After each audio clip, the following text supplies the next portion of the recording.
Ya. Assalamualaikum warahmatullahi wabarakatuh. Perkenalkan, kami dari kelompok Modul 3 akan menjelaskan isi materi dari Modul 3 sendiri. Oke, perkenalkan nama saya Ahmad Raffi Bandi dan rekan saya. Perkenalin, nama apa Raka Dika Surya d- dari TI 4704. Dan rekan saya satu lagi. Saya Salsabila Febrianti dari TI 4704. Oke, selanjutnya kita akan memberi materi artikel modul 3A. Oke,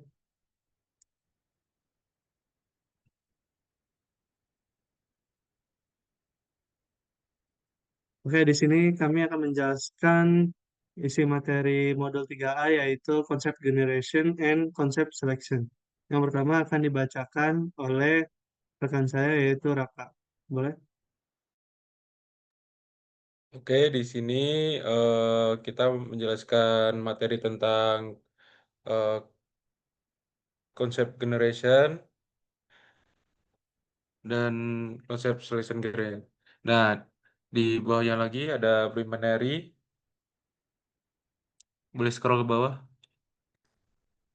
Nah, di sini tuh bertujuan untuk memahami tentang konsep, mampu menerapkan pembangkitan konsep berdasarkan spesifikasi produk, dan di sini tuh intinya mengevaluasi konsep konsep tersebut melalui proses screening dan menentukan solusi produk itu yang terbaiknya lah. Nah,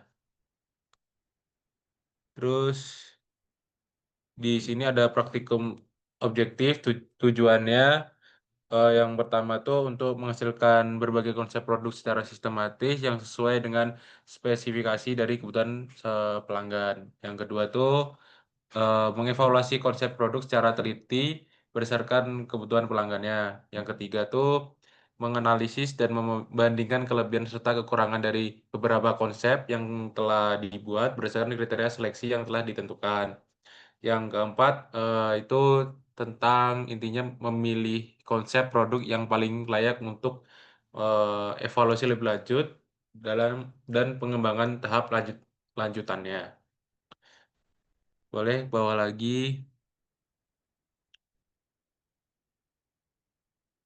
Nah, ini praktikum recruitment, ada praktikum tools juga sesuai sama standar dari praktikum. Boleh lanjut.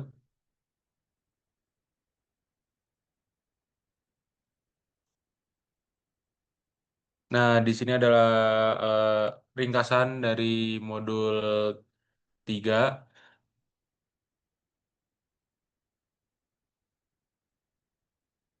Nah, di sini ada Later view-nya, konsep generation.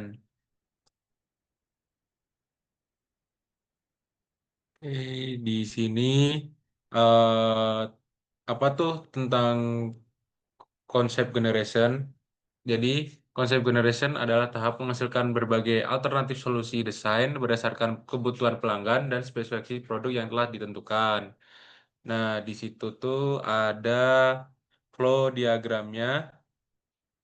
Jadi menjelaskan itu ada yang pertama tuh ada cari clarify the problem, itu menjelaskan atau memahami suatu masalah yang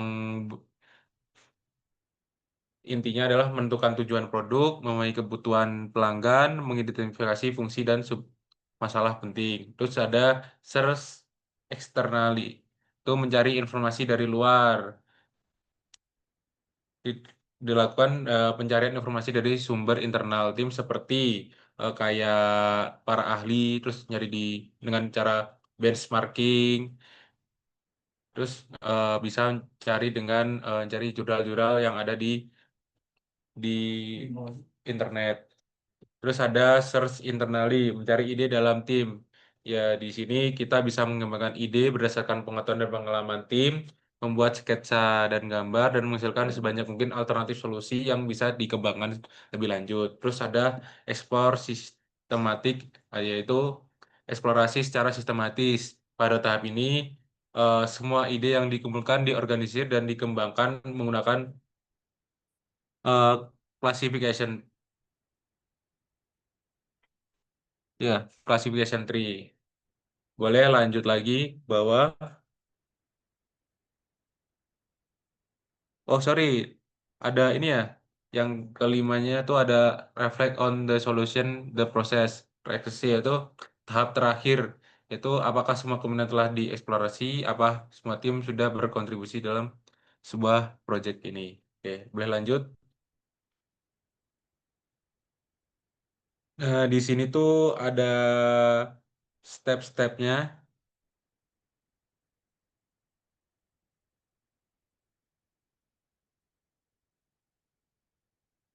Ada yang pertama itu tadi atas lagi tuh.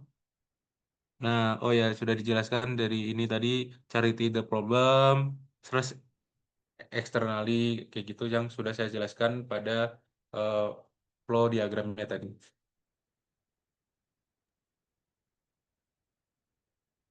Baik, di sini saya akan menjelaskan lanjutan dari apa yang Raka jelaskan.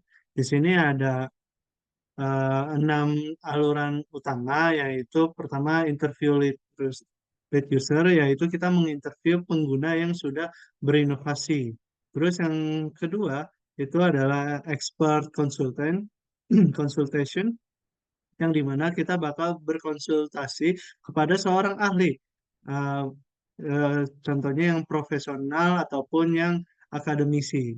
Selanjutnya itu ada search pattern, atau bisa dibilang itu pencarian paten untuk mencari informasi teknis yang legal. Selanjutnya itu ada literatur search, itu ada itu melalui jurnal ataupun majalah ataupun sebuah artikel. Jadi kita mencari sebuah informasi barang-barang itu melalui artikel, jurnal ataupun yang lain. Selanjutnya itu adalah competitive benchmarking, yang dimana kita di sini akan menilai produk pesaing. Contohnya di dunia nyata dari brand Aqua dan Le Mineral. Itu dalam satu hal yang sama, dan kita brainstorming atau benchmarking gitu. Selanjutnya ada scamper. Scamper ini adalah salah satu teknik atau metode modifikasi produk melalui teknik substitusi, kombinasi, hingga pengulangan. Dan di sini dari scamper sendiri itu ada 7. Yang pertama itu ada subtune, terus yang kedua ada combine, yang ketiga adalah adapt, keempat ada magnify atau modify, yang kelima adalah put to other uses, yang keenam adalah eliminate, yang ketujuh adalah reverse. Selanjutnya adalah step 3. Step 3 ini search internally. Maksudnya gimana? Itu kita harus mencari em, eh, menggali kreativitas dari sebuah internal atau perusahaan kita nantinya, alias kreativitas tim. Untuk prinsip utama menangguh penilaian menghasilkan ide sebanyak-banyak mungkin, seperti itu. Selanjutnya ada explore systematically, yang dimana itu adalah setelah mendapatkan banyak potongan dari solusi-solusi yang kita sudah punya, kita bakal mengatur menjadi 2 alat, yaitu konsep classification tree dan konsep combination table. Apa sih itu konsep classification tree? Itu untuk mengelompokkan solusi ke dalam kategori tertentu. Terus untuk konsep combination table itu matriks untuk mencocokkan berbagai fragmen solusi menjadi satu konsep produk yang lengkap. Seperti itu. Selanjutnya itu step 5, reflect on the solution and the process. Itu setelah konsep terbentuk, kita bakal menyaring secara cepat menggunakan matriks seleksi terhadap satu konsep referensi. kita bakal memberi nilai relatif yaitu lebih baik atau bisa dikatakan plus, sama dengan atau sama itu 0, lebih buruk itu adalah minus. Selanjutnya akan dibacakan oleh teman saya, Salsa. Oke, baik. Selanjutnya ini ada konsep selection, di mana konsep selection itu merupakan proses analisis untuk memilih desain atau konsep produk terbaik dari beberapa alternatif yang telah dibuat. Nah, terus itu juga ada konsep screening, di mana di konsep screening ini dari banyaknya alternatif yang telah dibuat, ini dipilih lagi menjadi beberapa kandidat yang terbaik. Nah, di proses ini juga ada 6 stage. Yang pertama itu mempersiapkan selection matrix, dan yang kedua itu membuat konsep scoringnya, kayak ada plus, 0, dan minus. Lanjut ada ranking the concept, ini tuh di-rankingkan konsepnya, jadi ada beberapa konsep, lalu dipilih mana sih kira-kira yang bagus. Lalu ada yang keempat ini, eh, menggabungkan dan mengimprove konsep yang telah ada.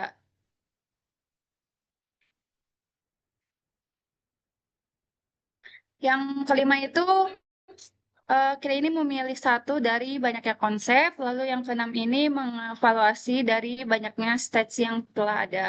Lalu B ini ada eh, konsep scoring, di mana itu kita mengevaluasi lebih detail lagi dibanding konsep screening. Lalu eh, ada Apa? kunci stage-nya itu Apa? yang pertama, Dan, yang pertama itu dan. Suaranya mengembangkan bocoran. selection metric. Yang kedua itu memberikan skor pada konsep yang ada.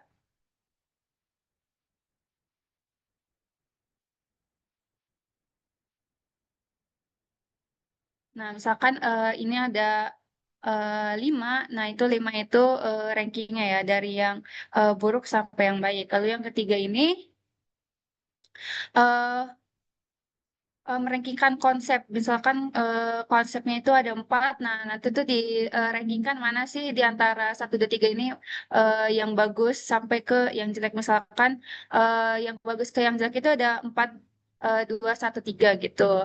Lalu yang keempat ini menggabungkan dan menyempurnakan konsep.